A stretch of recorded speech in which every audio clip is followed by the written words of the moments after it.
Walk around the compound, see some tigers. Z, Z, ZZ, D. Hey, sweetie. Yeah, I wish that I caught the little event that just happened. It was kind of a chubby bird.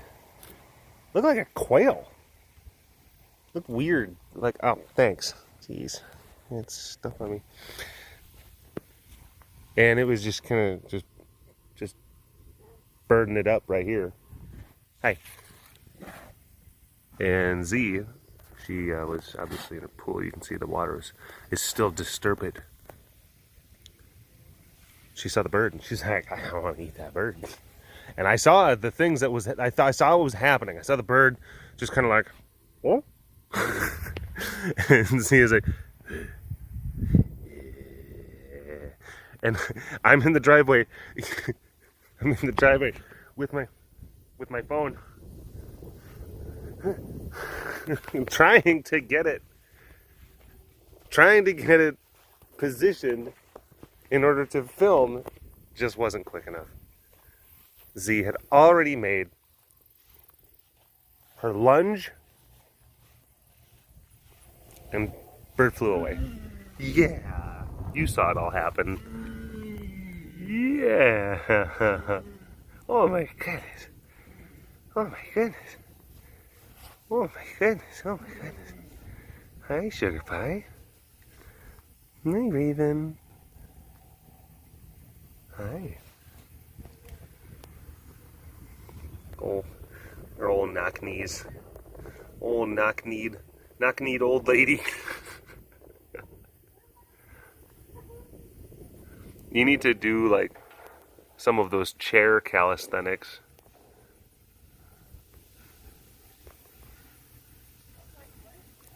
And reach down and touch your knee. And reach down and touch your other knee. Reach for the television program guide. Flip to page 17. Look for Perry Mason. 1 and 2 and 1. Uh-oh. Uh-oh. Hello, all you big cat lovers out there. It's me, Derek, again. Welcome to another super duper fantastic episode of the Walk Around the Compound webcast. Hi. Hello. It is early. Oh. Hi. Yeah. It is early in the cast and it's time for some squeaks. Am I right? Yeah. No, it's early August and it is just not, it is downright way too nice for this time of year. It's strange. It's strange. It was raining all this morning.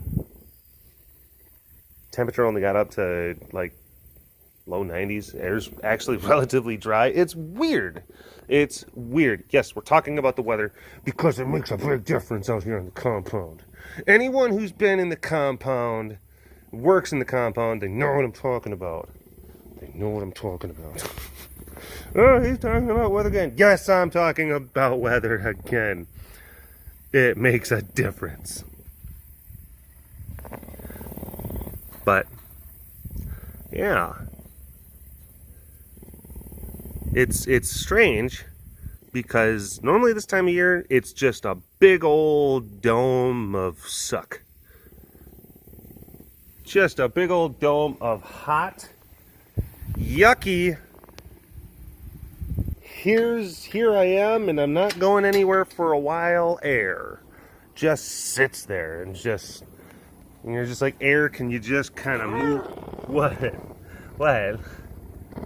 It's like, air, can you just move along? Can you just kind of cycle around? You're just hot and stagnant. I think I breathed the same breath of air that I breathed in like a week and a half ago. The same overall mixture of particles. It's just stagnant and hot, and it just sits there, and it's gross, and it's sunny, and it's just bleh. Bleh. But as you can see, it's kind of breezy, and it's kind of cloudy, and there was a little bit of rain, and it's not so hot. It's weird. Weird. What's happening? Al Gore, we need you. Tell us what's going on.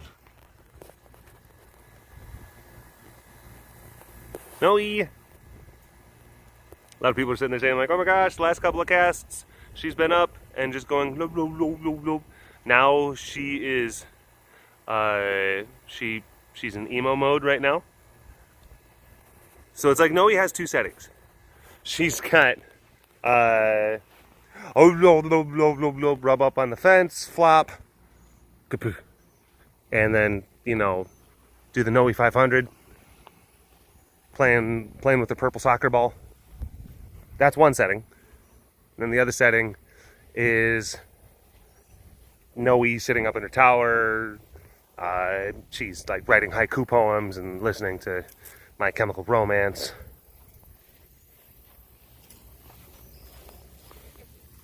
She's got like a swath of black hair covering one eye.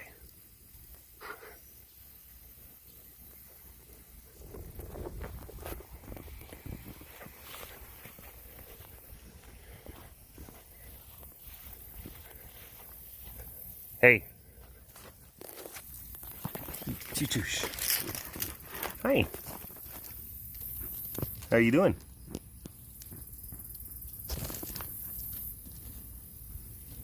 Cool. Cool story.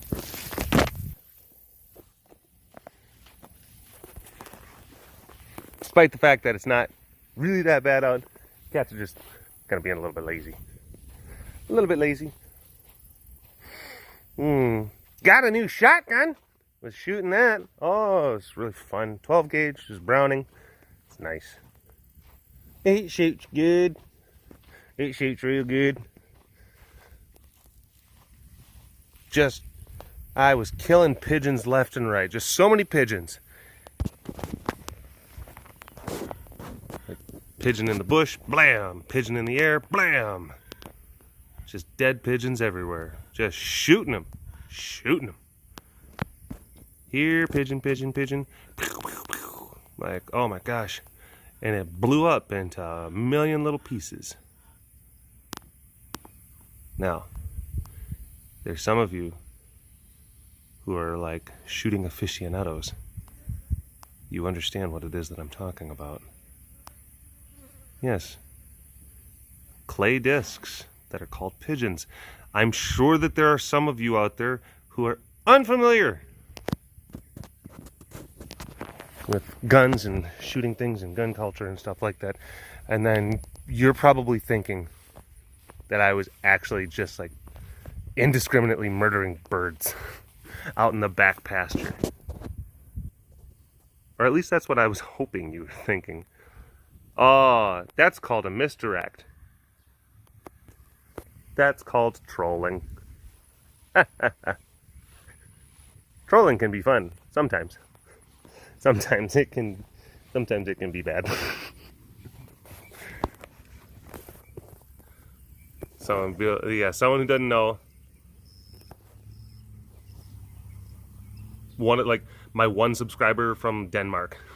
It's like, I was about to unsubscribe to BigCatDerek. I could not stand the sight of him shooting all those innocent birds. What did the bears do to you, Derek? But I still watched the rest of the webcast and I found out, oh, he was just talking about inanimate clay discs. I shall keep subscribing. Hi. Capture. Look at your little tail. Look at your little tail. Bobby. Wolby.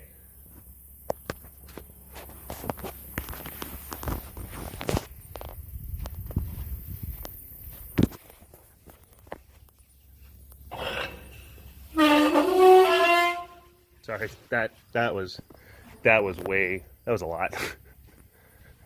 Hi Ben. Hi Ben. Hi Ben. Hi Ben. Alyssa, shish. Hello. Oh, look at your blinky face. Look at your blinky face.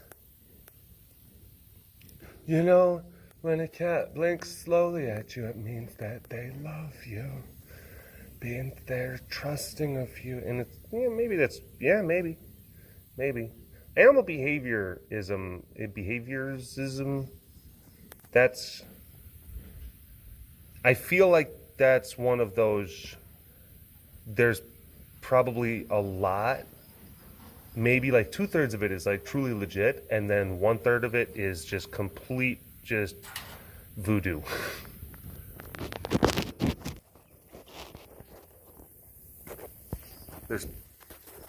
There's probably a lot of different explanations for certain animal behaviors that are just not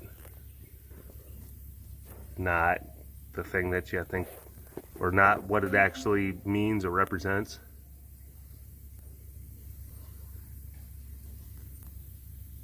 You know, like, oh, dogs, they circle around. I've heard different things about, well, they circle around before they lie down because, you know, if they were in like a wooded area, they have to mush the grass down to do the thing. And I'm like, okay. And then I've heard other people like, no, they actually circle around because they're trying to stamp out snakes. They have a... Snakes? What? Where? Because they're trying to stamp out snakes. They have actually a biologically ingrained behavioral pattern. The dogs that didn't do that obviously got bitten by snakes and they died. But the dogs that did it drove the snakes away. They're a bunch of the St. Patrick's of dogs.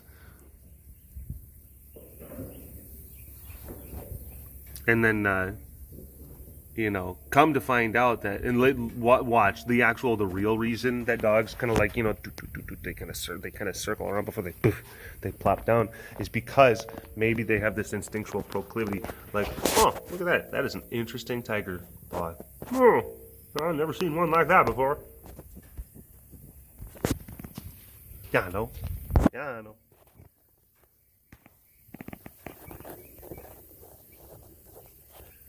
But maybe the real reason was that way back in the day, you know, millions of years ago, back before dogs were domesticated, so they're still wolves. Oh, I remembered to pause at that time.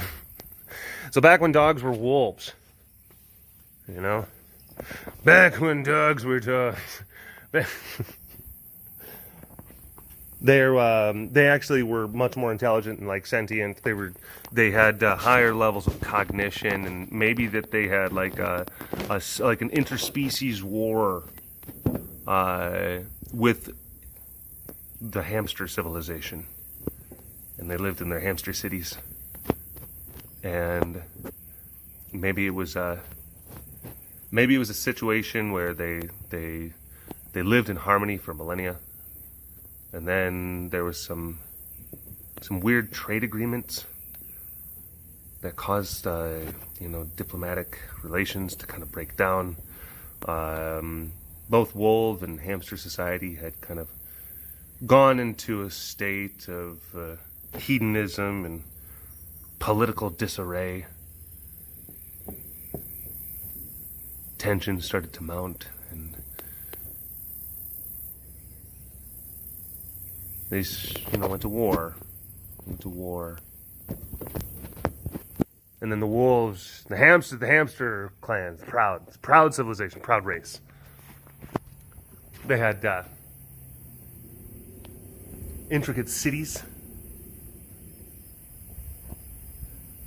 But of course, like, you know, like buildings and skyscrapers to hamsters. What are they going to come up to? a wolf's ankles, a wolf's shoulders, you know. There's Milo. And wolves are certainly they were more of like no, they were more like nomadic kind of, because hamsters they had like domesticated crickets, you know. Hi Luca, hi Boobaluga. They had developed agriculture, a little hamster agriculture.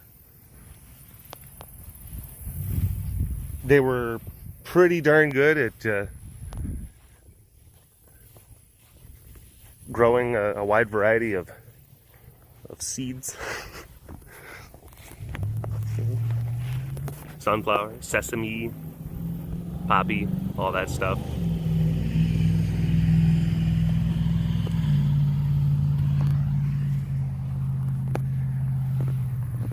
And the wolves were more of a nomadic kind of, like they were more of like a nomadic tribe. They definitely engaged a lot more in kind of like kind of pillaging, raiding kind of things, whatnot. Wolf clans, of course, very powerful as individuals, but they were oftentimes kind of broken, divided, leaderless. They were atomized, I guess. They were more atomized. The wolves, they would band together, but then the bands would kind of fight amongst each other. That also was a part of wolf culture. And the hamsters knew that once, and they had, because the hamsters had, like, you know, just a lot of civilization. They had dynasties, basically. And they always knew that once, if the wolves had ever, like, banded together under, like, one great, like, wolf leader, it would have been, like, very devastating to hamster civilization. They would not be able, they could withstand various, like, individual packs, but they couldn't withstand like a coalition of packs, super packs. Hi they wouldn't. And yeah, I think that there was one wolf that banded them all together through decades of inter-pack wolf warfare, of you know, conquering and defeating other packs, and then absorbing the warrior wolves into their tribes, and demanding significant degrees of loyalty, a lot of discipline.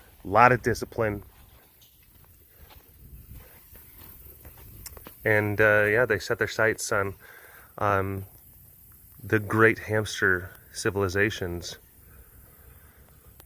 down to their southern regions. And yeah, they just fell. The hamsters fell one by one. Just fell one by one. I mean, civilizations. I mean, they also individually fell one by one. But that was the other big thing. So the wolves, again, we're getting back to the original point. Really, they adopted, like, some specific tactics as far as, like, how to best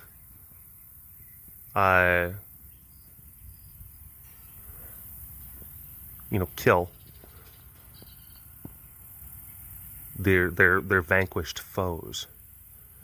And that was one of the big things, was that, like, the wolves, they would obliterate hamster cities, you know, while other hamster cities were watching, just so that they could do it like a show of force, basically, provide examples, and then say, like, okay, if you offer us any resistance, this is what's going to happen to you. And then, generally speaking, those other hamster cities would just be like, well, just come, step right in, come in. And really, what the wolves would do, they just did it with, like, kind of cold and surgical precision. They would, you know, just kind of, and then they'd splat. they'd splat down. That's how they would oftentimes kill in large numbers.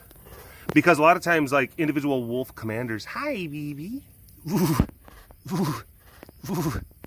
lot of times individual wolf commanders would mandate, they would mandate, like, certain kind of kill quotas amongst, like, their wolf, you know, the different people within, like, the sub-packs. So, like, there'd be, like, pack commanders, and then there's sub-packs, and then they'd be like, okay, you got to go into, like, this hamster city, and then I need you to basically collect X amount of, like, little hamster tails and everything. And each one would be assigned a number, and then they'd have to go out and do that. So they had to devise, like, very swift ways to do that, you know, so that they could just keep their campaign of terror storming through it. Very efficient, very terrible system. But, you know, it was effective. It was effective. Hi, Sugar Pie.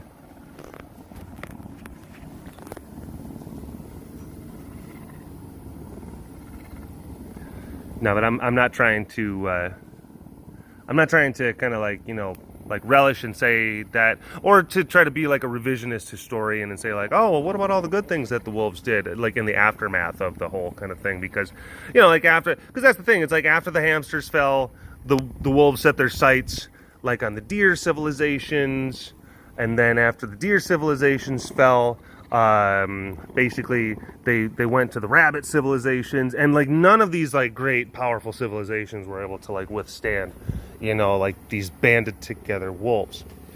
It just wasn't able, they weren't able to do it. Just weren't able to do it.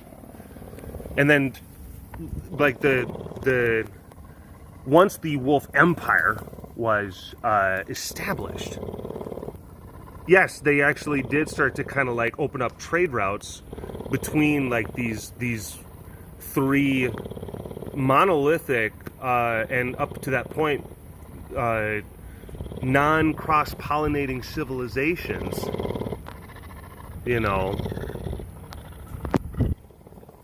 That was a big thing it did. So yeah, in the centuries after the great wolf conquests, yeah, there was a lot of trade and there was a lot of culture being exchanged between the deer and the hamsters and the rabbits, which had never been exchanged before. And it did elevate a lot of different aspects of the civilization for centuries to come, but built upon the backs of just millions and millions of just dead hamsters, dead deer, dead rabbits. That just, yeah. You know, like the wolves, yeah, historical arsonists, some might call them.